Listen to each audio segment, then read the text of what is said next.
century, England was at the height of its power as a nation.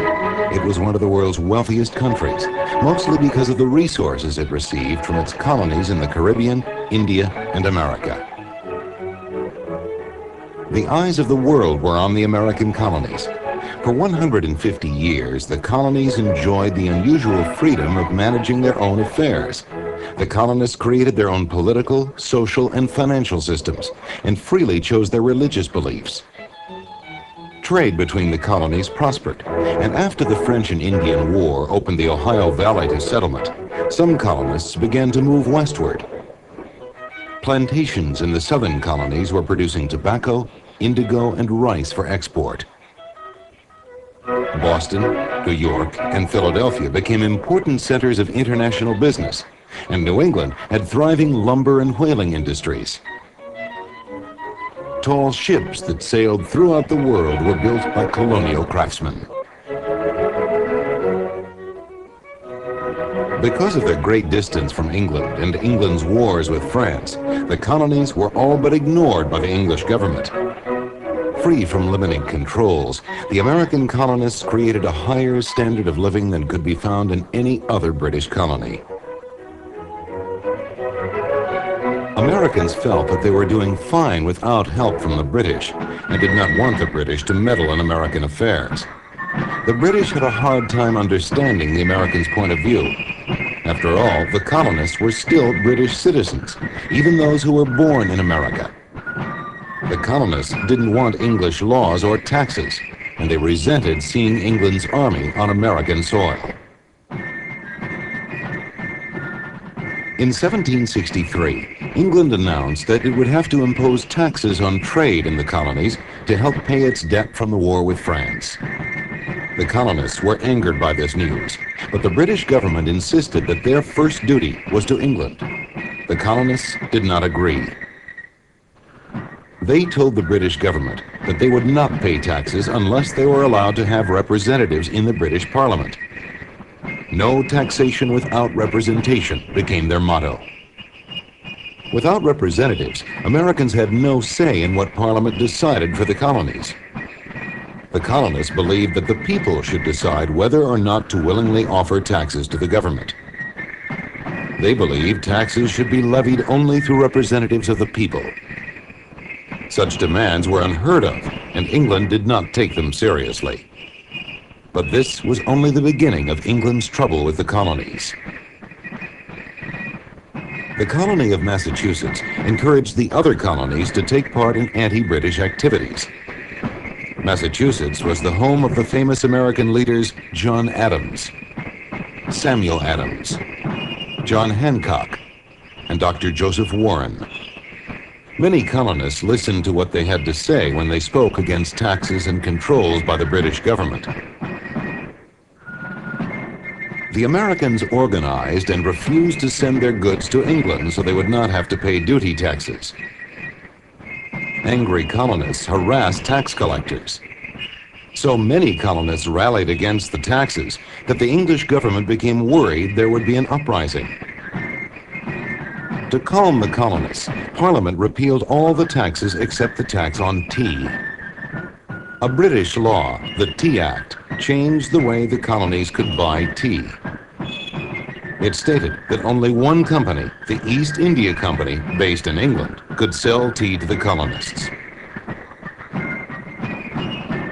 American tea merchants would lose their businesses, and all colonists would pay more for the taxed tea from the East India Company, a situation the colonists refused to accept. Colonists in Boston took action. On a cold December morning in 1773, they sneaked onto a ship docked in Boston Harbor and dumped all the tea on board into the ocean. This open act of rebellion against England became known as the Boston Tea Party. Colonists in other cities followed Boston's lead and did the same. The British Parliament decided to punish the people of Massachusetts.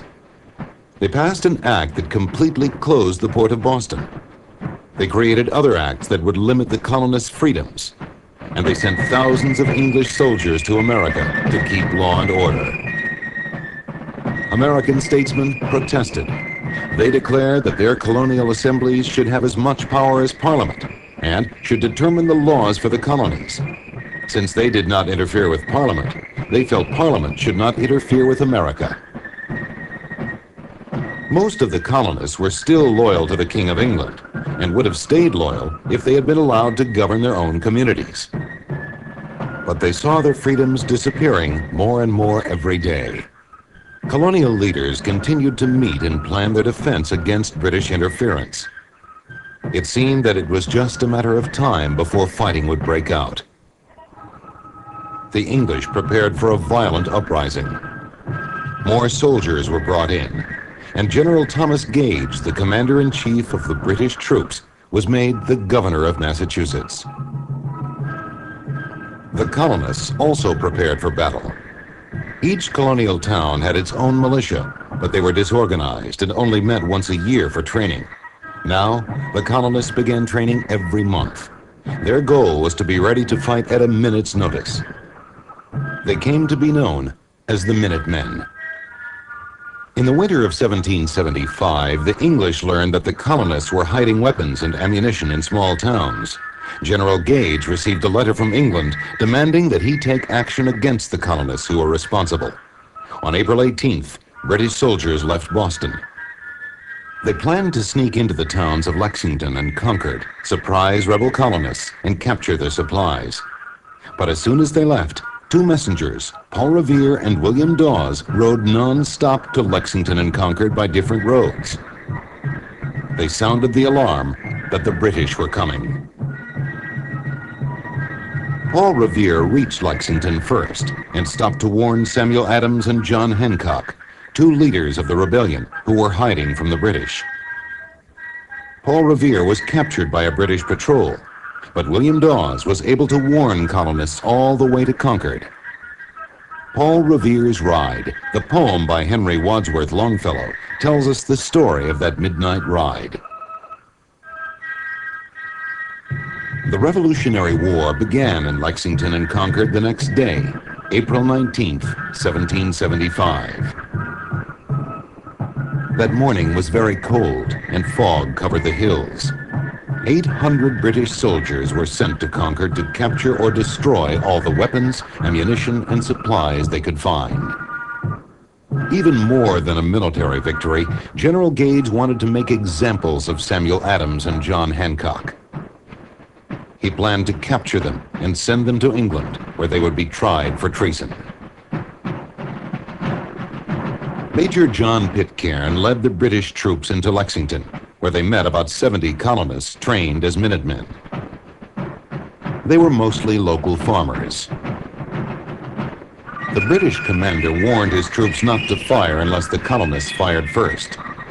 But someone did fire what has been called the shot that was heard around the world. The Revolutionary War had begun. No one knows for sure who really fired that first shot, but most people believe it was fired by one of the colonists. They had the most to gain by starting the war. Some colonists said that Samuel Adams fired the shot as he hid in a grove of trees near the meeting point of the two brigades. The British were amazed at the fighting spirit of the Americans. They failed to squash the rebellion, and General Gage could not capture Samuel Adams and John Hancock as he had planned. Soon after that first battle, the colonists reorganized and prepared to fight the British again. In May of 1775, the Second Continental Congress began in Philadelphia.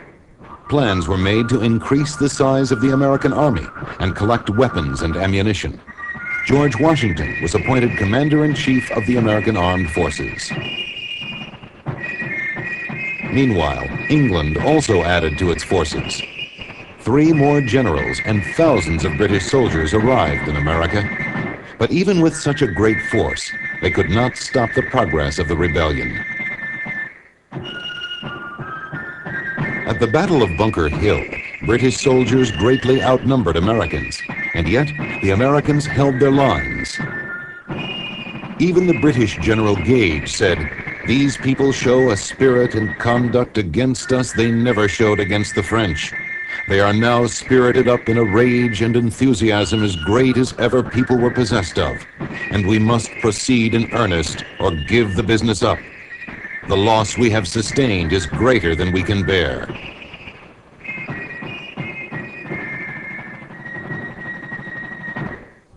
That summer, George Washington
total separation from England.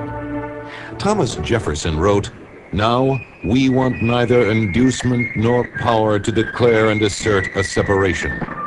It is will alone that is wanting, and that is growing apace under the fostering hand of our King." The desire to separate from England was growing throughout the American colonies. A 47-page pamphlet entitled Common Sense helped to win wide support for American independence. It was written by Thomas Paine, a 38-year-old English immigrant, and published in Philadelphia. Within 3 months of its release, the book sold over 100,000 copies, an incredible number in colonial times. Paine's writing was designed to reach ordinary colonists with his message of independence. He made fun of the belief that kings rule common people because of a divinely given right. He argued for the colonists' right to determine their own destinies, and said that the only way to do that was to separate from England. His message spread rapidly throughout the colonies, exciting the revolutionary spirit wherever it was read. This one pamphlet did more to gain popular support for independence than all the petitions and resolutions that had been passed by Congress. News reached Philadelphia that the English Parliament had passed an act removing the colonies from England's protection. The act also approved the taking of all American ships at sea, and all but declared war on the American colonies. This was what the colonists needed to hear. They were now determined to gain their independence from England, even if it meant a full-scale war.